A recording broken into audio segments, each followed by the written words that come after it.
Assassin's Promise by Thomas Woodward. Chapter 108. The dust and wind scored his face. Hoptal had not slept in days, other than small snatches of an hour here, an hour there. His task was all there was. It was all there would ever be. If not for the current task at hand, then another would replace it. An endless series of tasks in a line that stretched out to infinity. There was no point in hating those who forced him into bondage. It would change nothing. There was no point in anything he did. But it was not his choice to make. If he fought his own body, it would be compelled to follow, and he would be forced into the pits for his impudence in refusing to submit to the will of his masters. Hoptal crawled along a rocky canyon, careless to the sharp rocks, moving in a blur. Even a fall from his current height where he stood, 100 feet above the rocky ground below, would not kill him. He would feel every cut, every scrape, every rent in his flesh. He would feel it all, but he would not die. Some days he purposefully felt pain as a reminder that he was still alive, still sentient. His vision was gray. Color, time, even people ceased to matter, other than in reference to the commands he was given. But a fraction of his inner self could still see beauty. So faint it was, so ephemeral, fleeting like a majestic insect before it was crushed against the earth by a man's boot. The sky sometimes held such wonder for him, but it too was fleeting. Inevitably, the world would drain of color before his very eyes. He could not speak to another soul, for he had no tongue, no mouth to form words. He forced his body cruelly between a narrow space between the rock canyon. It was faster, more expedient to cross this section of rock by forcing his body through the narrow spaces.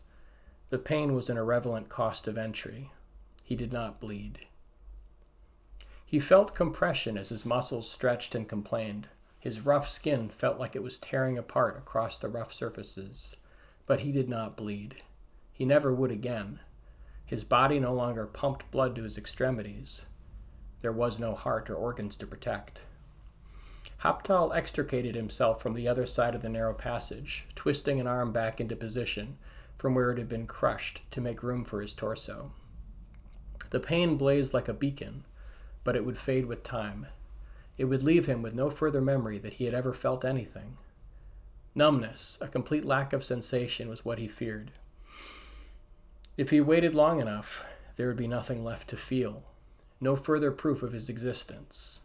But it would not change his duty. He would merely become an unwitting passenger in this twisted and misshapen body. A scorpion stung wildly at his heel before he crushed it.